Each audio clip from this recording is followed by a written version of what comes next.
Je suis le bon berger qui donne sa vie pour ses brebis.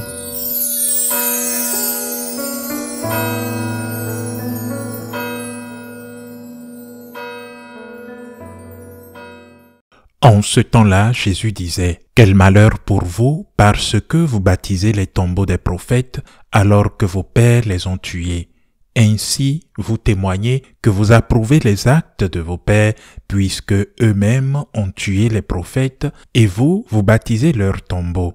C'est pourquoi la sagesse de Dieu elle-même a dit, « Je leur enverrai des prophètes et des apôtres. Parmi eux, ils en tueront et en persécuteront. » Ainsi cette génération devrait rendre compte du sang de tous les prophètes qui a été versé depuis la fondation du monde, depuis le sang d'Abel jusqu'au sang de Zacharie, qui a péri entre l'autel et le sanctuaire. Oui, je vous le déclare, on en demandera compte à cette génération. Quel malheur pour vous, docteurs de la loi, parce que vous avez enlevé la clé de la connaissance. Vous-même n'êtes pas entrés, et ceux qui voulaient entrer, vous les en avez empêchés. Quand Jésus fut sorti de la maison, les scribes et les pharisiens commencèrent à s'acharner contre lui et à le harceler de questions. Ils lui tendaient des pièges pour traquer la moindre de ses paroles. Acclamons la parole de Dieu. Jésus, comme nous le dit ce fragment de l'évangile de Saint Luc, s'adresse à ceux qui étaient ses ennemis publics, officiels, les scribes bien sûr, les pharisiens, mais aussi les sadducéens. Et il leur dit qu'ils vont lui faire la même chose que leurs parents, leurs grands-parents ont fait avec les prophètes que Dieu leur a envoyés. Ne pas écouter leur message. Ils ont tué ces prophètes-là. Parce que le message de Dieu que transmettaient ces prophètes était gênant. Et ensuite, qu'est-ce qu'ils ont fait? Ils leur construisent un tombeau qu'ils bénissent. Et nous pouvons l'appliquer dans nos vies. Par exemple, le culte des saints. Je commence par dire que je suis un fervent partisan du culte des saints, à commencer par la reine des saints, la reine des saintes, qui est la Sainte Vierge Marie. Et cela me conduit à prendre soin des reliques des saints. C'est quelque chose qui, souvent, la tradition de l'Église devient un moyen d'intercession à travers ce fragment qui est directement une partie du corps du saint. Deuxièmement, quelque chose qu'il a porté en lui, un fragment de son vêtement. Oh, enfin, une troisième chose, quelque chose qui a été en contact avec son corps, qu'il porte sur soi et qui devient un vestige de ce saint. Je le répète, selon la tradition de l'Église, prier Dieu par l'intermédiaire de ce saint, des saints, permet d'obtenir des grâces, des faveurs et même des miracles du Seigneur. Je suis donc un fervent défenseur du culte des saints et des reliques. Cela dit, que faire des saints? Au Moyen-Âge, il était courant, j'ai vu, que le corps du saint, une fois enterré, soit protégé par d'épaisses chaînes, ou même, comme dans le cas de saint François d'Assise, enterré sous l'autel, chers frères et sœurs. Et ce pourquoi? Pour éviter le vol, car posséder le corps d'un saint assurait aux pèlerins de l'argent. Ça pouvait être un moyen économique pour des gens mal intentionnés. Il n'était donc pas étrange que des attaques se produisent dans les églises, dans les cathédrales, où il y avait un fragment d'une relique ou le corps entier d'un saint qui pouvait être volé. Mais pas pour le détruire, certainement pas. Pas pour le voler et l'amener dans une autre église, pas du tout. Car on savait que les pèlerins qui s'y rendaient pour vénérer ce saint et demander son intercession, allait se déplacer vers le nouvel endroit où se trouvait la relique. Qu'il y avait-il alors derrière cela? De l'argent, chers frères et sœurs. Une économie de l'argent, bien sûr. Il y avait de la dévotion, je n'ose pas le nier, mais ce qui était important aux yeux des gens qui le font, c'était l'argent. Beaucoup de gens sont venus encore plus pour donner, pour se déplacer. Beaucoup de ces événements se produisent, et tout ça pour de l'argent, ce qui signifiait que ces pèlerins devaient loger quelque part. Si c'était une ville, un lieu, un village, ils devraient loger quelque part, manger et acheter des cadeaux de souvenirs, un souvenir pieux ou autre chose, ce qui les intéresse. Et tout ça, c'est de l'argent de la part de l'Église, car ces vols de corps des saints n'étaient pas le fait de laïcs pour les garder chez eux, non, mais plutôt d'un diocèse ou d'une paroisse et autres. De grands temples ont été construits, tel le coffre renfermant le joyau, la relique, le corps du saint. De magnifiques temples, que l'on vive en Italie ou en Espagne, on voit des merveilles de la construction. Et pourquoi? Pour honorer le saint, oui, je n'en doute pas, pour honorer le saint, mais aussi peut-être pour accueillir plus de pèlerins et pour gagner plus d'argent. Que faire du culte des saints? Les saints sont des intercesseurs. Dieu est le seul à accomplir les miracles, ne l'oublions pas. La Sainte Vierge nous donne un exemple aux noces de Cana. Intercède de manière privilégiée. Et les saints font de même. Ils intercèdent auprès de Dieu pour aider celui qui implore une faveur. Eh bien, nous le faisons tous. Même ceux qui se moquent de nous, ceux qui se moquent de nous catholiques et qui nous attaquent à cause du culte des saints le font aussi. Ils le font peut-être par ignorance, ils ne s'en rendent pas compte, mais ils le font. Ils le font probablement chaque jour. Ou ne disent-ils pas à leur pasteur, « Priez pour mon fils qui est malade » ou ne disent-ils pas entre eux, « Je vais prier pour toi ». Ils le font. C'est de l'intercession, car c'est la même chose que nous faisons. Le fait que nous, catholiques, nous croyons à la vie éternelle, nous donne un spectre d'intercesseurs plus large.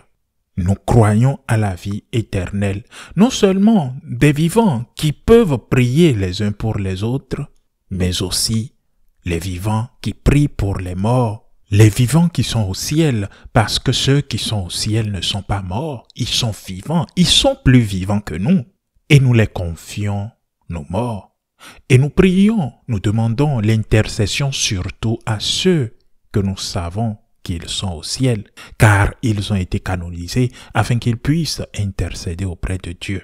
Le seul qui accomplit les miracles, le seul qui fait les miracles, chers frères et sœurs, ce ne sont pas les saints, mais Dieu, c'est Dieu qui fait le miracle. L'intercession auprès des saints est donc une chose extraordinaire, indispensable, le premier aspect du culte des saints, et nous devons continuer à le faire. Mais ce n'est pas le seul aspect du culte des saints. Et malheureusement, ce second aspect, c'est celui que nous oublions, l'imitation. À Padoue, par exemple, il y a une église magnifique à l'intérieur de laquelle se trouve le tombeau de Saint Antoine de Padoue, en marbre magnifique, du marbre blanc, blandide, et toujours des files de pèlerins qui, avec humilité, je l'ai fait à chaque fois que j'y suis allé, et je suis allé à maintes reprises, chers frères et sœurs, se prosterner humblement devant le tombeau, implorant de l'aide.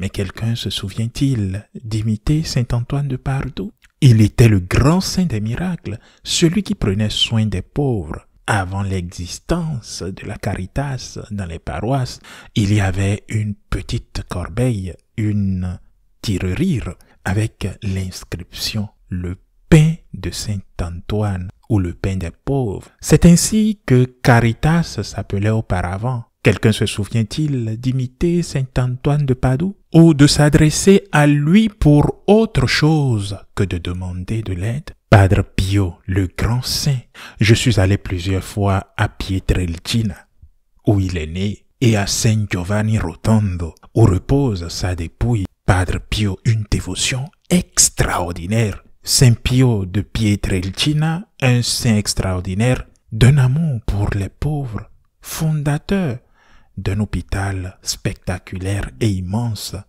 Sollievo della Sofferenza, c'est-à-dire soulagement de la souffrance.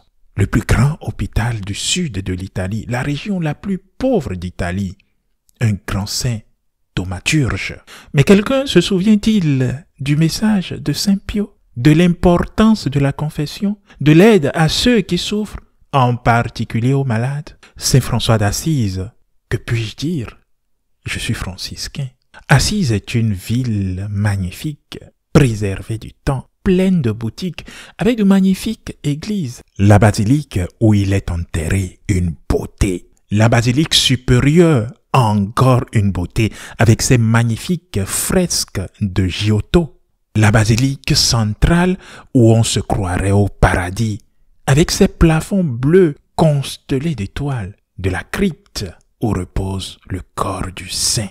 Une grande dévotion pour Saint François d'Assise. Quelqu'un se souvient-il de l'avoir imité pour l'austérité de sa vie, l'austérité qu'il a vécue, la pauvreté qu'il a vécue, comment il a vécu sa pauvreté? Quelqu'un a-t-il renoncé à tout, étant riche, pour devenir vraiment pauvre, imitant notre Seigneur Jésus-Christ comme l'a fait Saint François d'Assise? Quelqu'un a-t-il, par imitation du Seigneur, faire comme Saint François d'Assise? Je ne peux parler des autres saints. Sainte Thérèse d'Avila, Saint Ignace de Loyola, le plus récent, Saint Carlo Acutis, Saint Joselito, l'enfant martyr du Mexique. J'ai une grande dévotion pour lui. Quelqu'un se souvient-il qu'il a donné sa vie pour le Christ et qu'il s'est engagé à le défendre pacifiquement mais courageusement? Saint Carlos Acutis, le plus récent, je viens de le dire, à qui nous avons dédié notre chaîne de télévision. Et ici, nous avons une relique magnifique de ce saint, Saint Carlo Acutis, un de ses cheveux que nous a donné sa maman, Antonia. Saint Carlo Acutis, le très jeune saint de l'Eucharistie, qui accomplit lui aussi de nombreux miracles. Quand nous pensons à lui, pensons-nous à l'adoration eucharistique, à défendre l'Eucharistie, à la communion dans la grâce de Dieu? Nous pourrions construire de magnifiques basiliques, de magnifiques cathédrales, des retables où des artistes auraient immortalisé sa vie de ces miracles de manière extraordinaire. Des sépulcres et des imitations de saints. Le font-ils? L'imitation, c'est très important, car c'est la chose la plus importante, l'imitation, chers frères et sœurs. Vous ne pouvez pas prétendre avoir une dévotion pour un saint ou pour une sainte sans imitation. C'est une fausse dévotion. La vraie dévotion vous conduit à l'imitation. Par conséquent, ne tombons pas dans l'erreur des anciens prophètes. De ce que faisaient les anciens prophètes, Jésus nous le relate dans l'évangile d'aujourd'hui. Recourons à l'intercession des saints. Ils sont de grands médiateurs et de nombreux miracles ont été attestés au fil des ans à travers l'histoire. Mais tournons-nous vers les saints en leur demandant d'obtenir pour nous le grand miracle de notre conversion, le grand miracle qu'est la conversion, et en considérant ce qu'ils ont fait afin que nous nous efforcions à devenir comme eux par la grâce de Dieu. Et n'oublions pas une chose, chers frères et sœurs, la vraie dévotion pour un saint vous conduit à l'imitation. L'imitation doit être le point d'arrivée, vouloir être comme ce saint. Que la grâce de notre Seigneur Jésus-Christ nous accompagne tous les jours. Ainsi soit-il.